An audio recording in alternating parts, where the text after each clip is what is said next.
Good morning, my family. Welcome to the part 2 of an ordinary inmate's life at Langata Maximum Prison. So, niliwa promise ndawaletea the other part. So, his story is long. So, I'll be giving you bit by bit.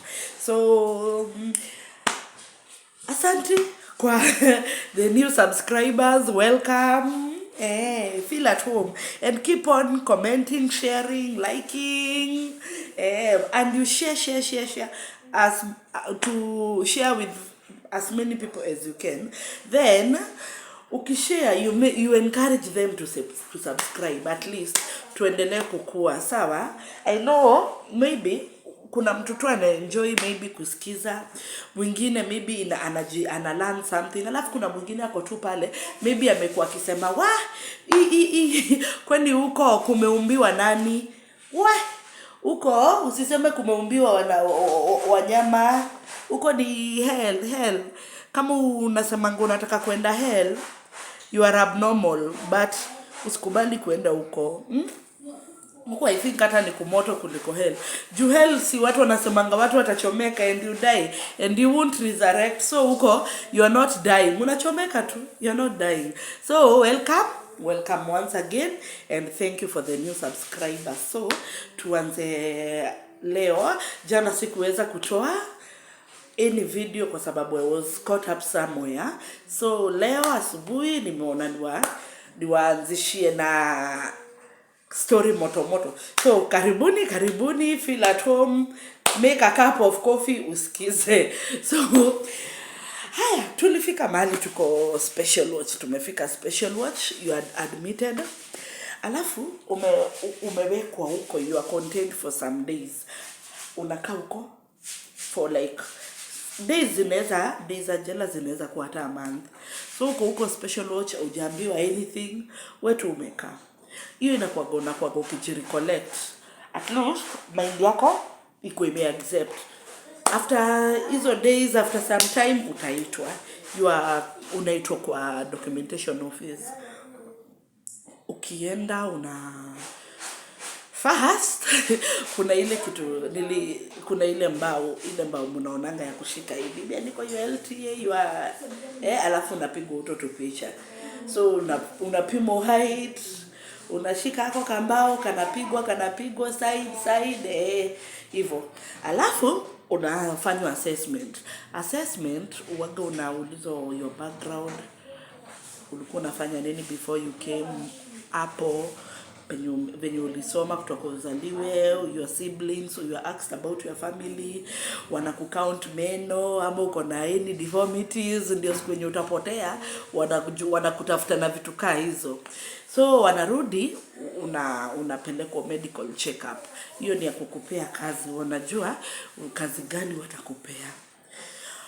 So na pale kwa assessment unaulizangwa mpaka kwenyu the nearest police station, the nearest public school, kwenyu kunaitwa kwa kina nani, by jina ya watu wa kijiji wanajua kwenyu kunaitwa aje, ile nickname unaitangwa nyumbani. Na ujue uweze danganya, juu hata ukidanganya wanakuanga wakifanya uchunguzi huku nje. Hizo siku zenye ulikuwa na relax, nao pia kuna venye walikuwa wanafanya, so uweze danganya. Haya, umeshapelekwa medical, unaangaliwa, unaulizwa ama ushaikohoa, unafilaje, unapimwa. Ukimaliza kupimwa, wanakutuma back to the documentation office. Wameshaandika report yao, you are fit ama uko fit kupewa kazi ngumu.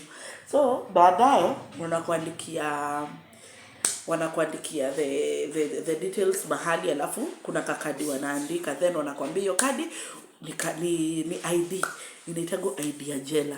So ID ya jela imeandikwa jina yako, namba yako ya kufungwa, siku yenye utatoka, hizo details about you. Alafu nika box tu kamekatwa, kadogo hata kuliko ID, but hiyo ndio ID ya huko juu. Anyway, any movement una make, upatane na askari, utaki hata kutoka nje ya jela, unapeana hiyo kadi, unaacha. Kama umeenda koti unaiacha kwa gate, ukirudi unarudishiwa. Hiyo ni ya kukutrace kwenye uko ndani ya jela. Alafu umeshaandikiwa kadi upatiwi immediately, unaambiwa ijaandiko labor, ile kazi yenye unafaa kufanya. So ungoje siku ya reception board, utaitwa, then watakuandikia hiyo siku, ndio watakuandikia labor na wakupe ID yako. Meanwhile uende utulie, unaenda unatulia, some days tena wanakuita tena. Wakishakuita wanakuweka, I know mumeona kwa ma videos za inmates, mumekuwa mkiona tu watu wameweka tu stickers tu red, wengine wameweka blue, wengine wameweka green, mwingine ameweka tu white tupu, mwingine ameweka yellow, mwingine kuna hizo mchanganyiko zote apart from ile special watch uliwekewa. So umeitwa, unaekewa hizo viraka. Red inamaanisha wewe ndio umeanza your sentence. So wewe ukiwa mgeni unapeangwa ako red, unaweka hiyo red. Alafu unaweka red, unaweka white. White ni ya kuandika jina yako, unaandika jina yako, ndio ile ndio ukikutana na askari anajua wewe ni nani bila hata kukuuliza. Hiyo ni apart from the SW uko nayo bado. So umeshaweka, unaambiwa kesho uamke mapema, unaenda reception board. Ukienda unapata the askari, the officer in charge of that prison yenye huko. So unawapata wamekaa like a boardroom, wako kwa, unaona venye conference table watu ukaa, alafu unaiko katikati yao, unakaa hapo katikati yao. Sasa wewe you narrate to them who you are, nini ilikufanya ukafika hapo.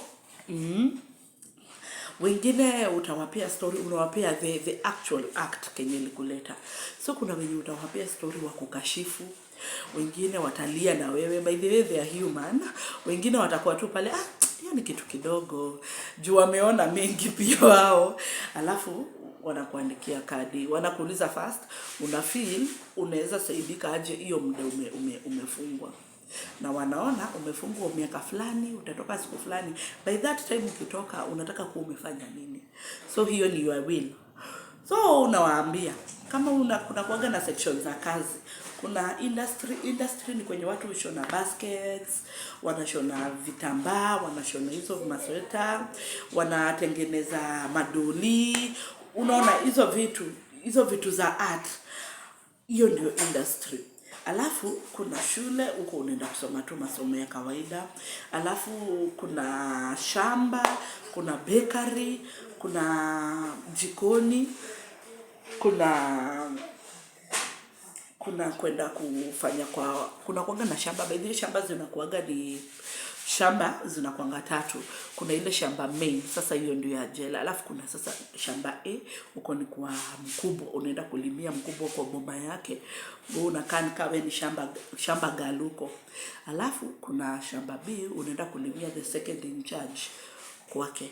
So uko ukiandikiwa ati shamba umeenda tu kulima. Unaenda mpaka unafua nguo, unaosha manguo, unamuoshea nyumba. Imagine unakuwa wewe ni house girl, alafu unafanyanga hizo zote mpaka unampikia na uwezi kula chakula huko. Juu ukipatikana umekula ama umeguza kitu yoyote huko, unapigwa, unatolewa huko na kichapo, alafu unarudi unapewa punishment, either unaongezewa masiku. So at the end of the day unafaa ukule tu jela hata ukiwa huko. Sawa, umeandikiwa kazi, but watu wa miaka mingi huwa waandikiwi hizo za kuamboch kwa hao watu au wakubwa, kwa sababu time yao ni kubwa. They are feared, wanafiariwa, wanaweza toroka. So mnaandikiwa kazi. Mara mingi watu waandikiwa industry. Ukiandikiwa industry, so your life begins there. Umeshaandikiwa, umepewa your card. Kuanzia the next day unafaa kuwa umereport kwa station yako ya job. Hapo station ya job kuna kuaga na roll call. Every day mnaitagwa register. Ukipatikana huyo kwa they'll know ukuenda kazi, ulidodge kazi.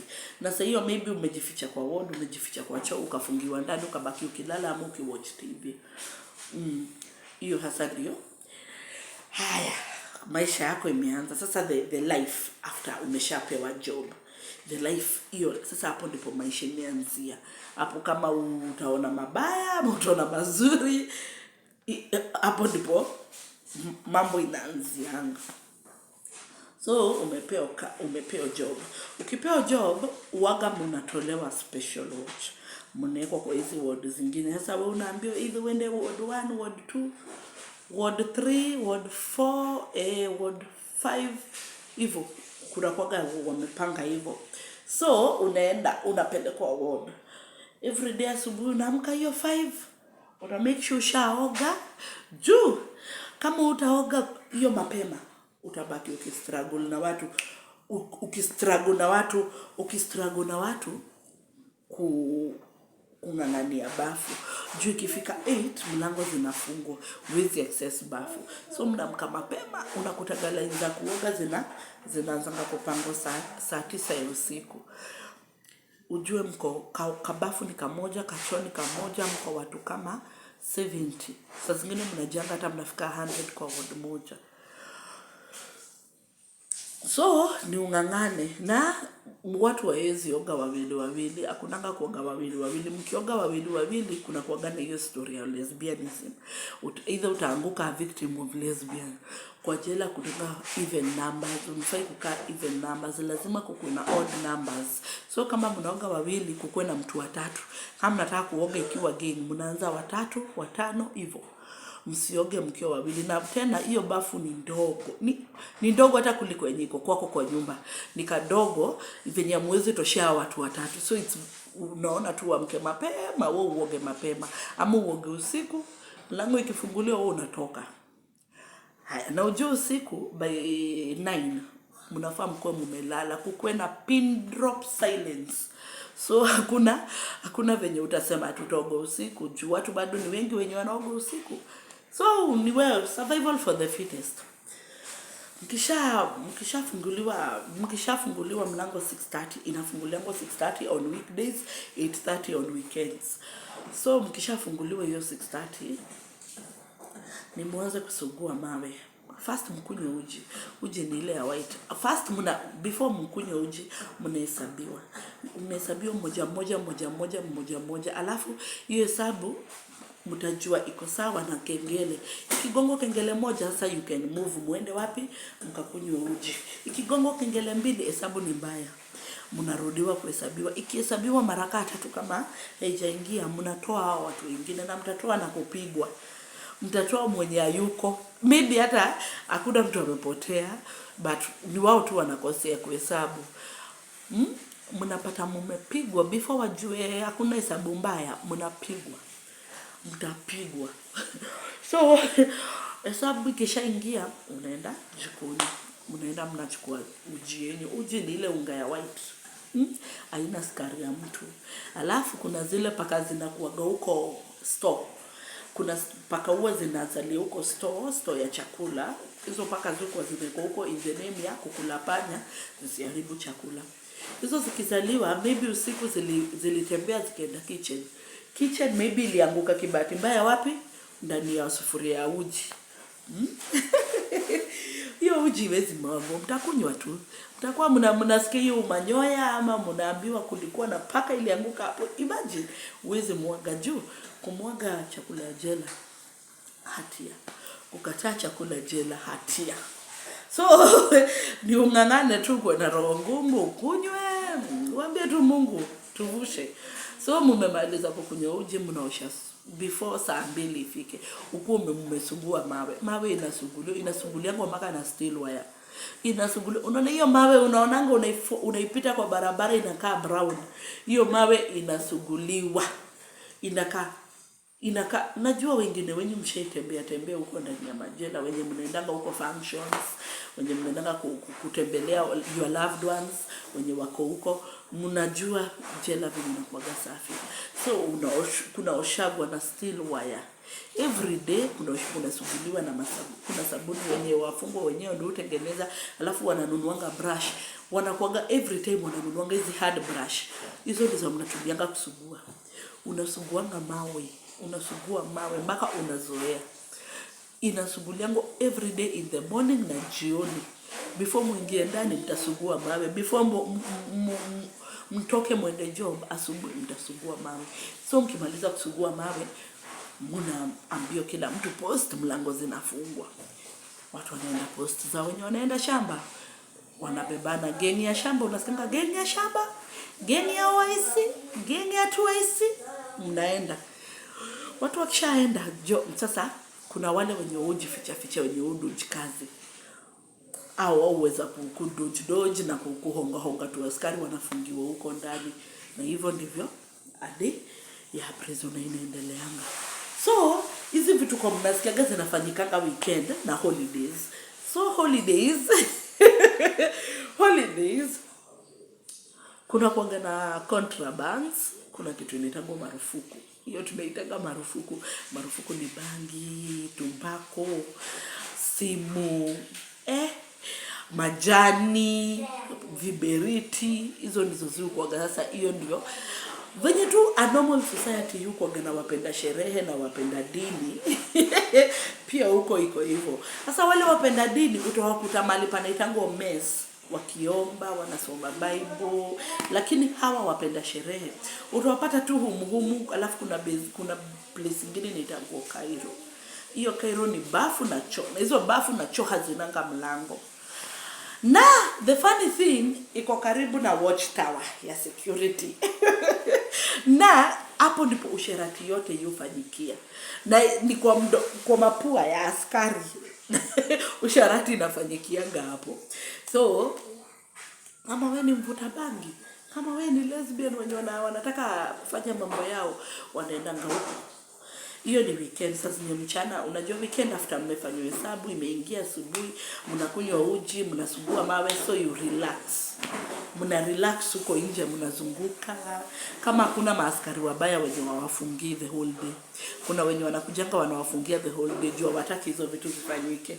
So kama kuna wabaya, si wote wanafananaga. Unakutanga wale wenye wanawahurumia, wanawaacha. Hao wanawaachanga mpaka kitu saa 8. Imagine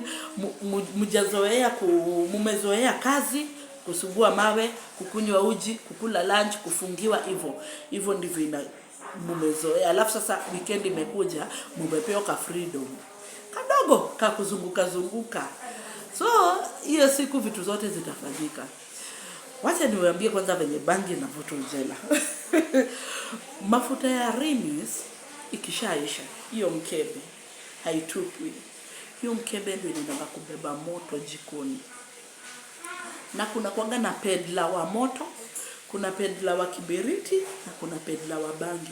Bangi 1 roll, hiyo msokoto moja yenye nasikiaga huku watu wakisema inatoka 20 bob. Kule ndani msokoto moja inatokaga 100 bob. Wanatuma askari, either unakuwa na askari mwenye mnasikizana, unamtuma anakuletea msokoto kama 100. Na huyo askari ndio atakuwa anakuambia search inakuja kesho ama ikuji kesho ama inakuja jioni. Na ikikuwa inakuja unampea na kaa nayo, search ikipita anakuparudishia. Na wewe utakuwa unamlipa vizuri kwa kama msokoto 100. Ndio hapo you are making like 10,000. So mnakuwa like unampatia 5,000, unabaki na 5,000. Hivyo ndivyo watu hufanya. So moto hiyo mkebe ya Remis inaendea moto jikoni. Inaeko jivu alafu inamwagilio maji. Alafu ikifika jikoni unalipa mtu, unanunulia huyo pedla wa moto. Huyo ananunuliaga ule mtu mwenye anamtolea makaa moto jikoni. Anamuibia makaa moto jikoni, anamlipaga kitu, anamnunulia kitu kwa canteen. Anamnunulia either kitu ya 50 bob ama ya 100 bob. Anamtolea moto. Hiyo moto anakimbiza penye watu wanangoja kuvuta bangi. So wenye wanataka kutumia moto ya makaa wanakuaga wamengoja. Akifika tu hivi kuwasha ni 50 bob.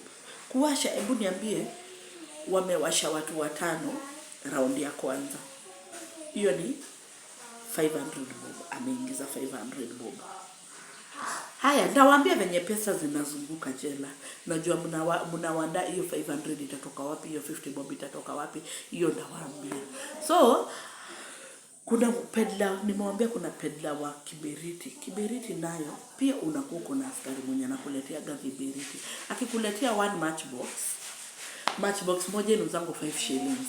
Akikuletea anakuuzia hiyo one matchbox 100 bob. Wewe hiyo 100 bob iko na like 60 matchsticks, ndio? Hiyo matchstick moja utauza 50 bob. Utaki kujua ama itawaka ama itawaka. Akiwasha 50 bob. Akiwasha 50 bob. Na kuna wenye hawakuachi uwashe na hiyo kikaka ya juu. Wanatoaga hiyo kikaka, anaweka hizo matchsticks kwa karatasi ya nylon, anaficha nje ndio isikuwe na unyevu na isipatikane kwa ward. So yeye ananga kikaka, akitupa mwingine anachukua, ama anakuwa meka kikaka kando. Ukinunua kama matchstick, ukitaka kutumia kikaka yake anakuambia ukitumia unaongeza do. Kama utaki kutumia kikaka unanunua matchstick 50 bob, alafu kikaka unaenda kuwasha na ukuta. By the way, ukigonga jela ndio nilijua ukigonga kibiriti kwa ukuta imeweza waka. So ikiwaka unatumia, ikikosa kuwaka unarudia na another 50 bob. Yeah. Bangi wananunuanga 100 bob. 100 bob. Kuna wenye wanasemanga watawasha juu kununua 100 bob alafu tena ununue moto, wanaonanga ni cost. So wanaamua siku ya nyama, supu moto, mtu ananunua bangi anatafuna, alafu anarudi anakunywa supu moto. We so hivyo ndivyo bangi inatumika jela. Alafu kuna sigara, the same case applies to sigara. Sigara wanauzia ngo roaster wanauziwa 50 bob moja. Alafu ingine inajiita Dunhill wanauzia ngo 150 bob. Hizo zote hizo sasa Dunhill unazikutaganiza hawa mapunk, hawa wazungu, hawa foreigners. Mnaona kama hivi huko kuna wazungu na wao wote wanakuaga ni watu wa contrabands. So tuingie kwa simu. Kuna mali niliwatajia baby girl and baby boy. Simu ndio inakuaga na maneno. Simu inabebango kwa private parts za wafungwa. So hiyo simu usiku kuna kwa gana midwife mwenye uzalisha. Mwenye anatoa na mwenye anarudisha. Huyo ndio midwife. Hiyo simu hiyo hutumika usiku na weekends zenye watu wako busy. Otherwise weekdays mchana wanatembea, unaonanga tu mtu ametembea kondomu lakini zile simu amebeba. Na mwenye simu siye ubeba. Kuna kuwaga na mwenye simu, kuna midwife na kuna carrier. Ule mwenye ubeba siye mwenye simu. Ye ulipwa kubeba. Analipangwa monthly kubeba. Kuna kuna midwife. Pia midwife au lipwa kuitoa. Juu yeye ni professional wa kuziweka. Alafu kuna mwenye simu na kuna electrician mwenye organize venye itachajiwa. Chajiwa usiku. Juu stima ziko mbali, yeye tu ndo anawezanga, yeye anakuanga na ujuzi ya kufika huko juu kuhack stima, wacha niite kuhack stima, wanacharge overnight alafu asubuhi wanatoa. Hivyo ndivyo simu ziko. So sasa ndio utasikia kuna search na kuna watu suspects wa simu wameshikwa. Kumeshikwa mwenye simu, kumeshikwa midwife, utasikia mwenye toto amepatikana. Midwife amepatikana. Na mjamzito amezaa nini? Baby boy or baby girl? Baby boy ni mwenye ako na smartphone, mwenye amezaa smartphone. Poleni kwa kusema venye vitu ziko. Na baby girl ni mwenye amezaa kale kasimu ka button. Na hizo simu zote zinaingiza nguo mara mingi ni maskari na wenye wanaenda koti. Mtu anafuga, unarap hiyo simu na karatasi.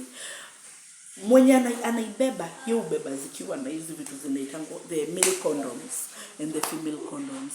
Juu iko lubricated, inaeka kwa karatasi, alafu inaiko ndani hizo condoms. Alafu sasa anajinsert. So, it's so sad kuisema. Kuna kuwaga na scenario za watu wanaenda Kenyatta Hospital, maybe alikuwa amegonjeka na dhani yako na UTI. Alafu akasahau, akarusha tu ile simu, yana kuwaga carrier. arusha ile simu pale. Sasa ukipewa referral, umeenda Kenyatta, umeenda kwa daktari, umeenda kuangaliwa na gaina, ameenda kuangalia shida iko wapi, anakukuta uko na mzigo. Kuna mama alipatwa, nakwambia that lady was beaten. Even though alishatoka, somehow kuna mali nimemuona kwa YouTube. Alafu haya. Alafu kai, anyway, tuombe watu warekebike kwa haki. Haya. So tulikuwa kwa simu, nimwambia mambe, pia tobacco ubebo venye simu yu ubebo. Tobacco kwanza unaweza ibeba, mwenye ubeba au ishi akiwa high. Unajua hiyo ni drug, sasa ni umeirusha huko chini, ina react. So huyo mtu ishi tu akiwa high. Hiyo ni njia nyingine bado watu walikuwa wanatumia. Tobacco ndio sipato nayo hapa kwa mdomo. Juu wanaiweka hapa kwa mdomo, mapua. Na juu hutaki kujulikana mdomo na mapua juu itanuka, wanatumia wapi? Huko chini. Na kama mnataka tu elaborate mambo ya hizo drugs zenye nimetaja na hizo simu, you say it in comment section. Nitawaambia more details. Alafu story ya lesbianism tutaongea in our next video. Tutaongelelea juu it's a wide topic. Ni kitu inafanyikaga na najua watu wengi utakapojua inafanyikaje. So that one will require a whole 30 minutes tuongelele. But for now my time imeisha. And nitawaambia, please don't judge those people. Kila mtu ako kwa process ya kuheal. Na kila mtu ana healing differently. Kuna ule mtu maybe una deal na grief, una deal nayo through unaitoa kwa roho through aggressiveness. Sawa? Huyo mtu kutafika time I feel enough is enough. So hiyo ndio itakuwa change point yake. So msiwaonage ati mnasema huyo alikuwa anabeba ka baby girl ama ka baby boy. No. Usimjudge. Remember at the end of the day, yeye ni human and everybody exist for a purpose. Our criminals wako huko juu a certain purpose. By the way, a world without crime inaweza kuwa very boring. Najua kuna wenye watajudge mimi nikisema hivyo. But ebu imagine a world without hakuna fraud. Unajua hizo vitu ndizo bado zina make vitu zikuwe interesting. Sawa? So tusiwajudge. Kama una feel kuna kitu mbaya nimeongea, pole, nimeomba msamaha. And kama uko na mtu wako huko ndani, please keep on praying for that person. Ile maisha mtu anapitia, kuna zile vitu mtu anafanya huko si kupenda kwake. Wewe unakaaga unaanza kufikiria hizo vitu zilikuwa zinafanyika, mimi nilikuwa around them. So si kupenda kwa mtu, ni situation tu imekupata, umeanza kuzifanya. Hebu imagine unaambiwa mtu wenyu amekufa, huwezi enda kuzika. Kama your kid amekufa, huwezi enda kumzika. Utafanya nini? Utaresort kwa kuvuta hata bangi, si ndio? Utaresort venye tu unaweza resort kukunywa pombe, pia huyo mtu ako hivyo. Juu pale ndani by the way it's not si rahisi. Anyway, have a blessed day. See you in our next video. Omba tuifanye kesho. And remember to like, comment, share. Mimi nataka mshare na mwenye mnashare naye mnamwambia subscribe because we have so many things to talk about.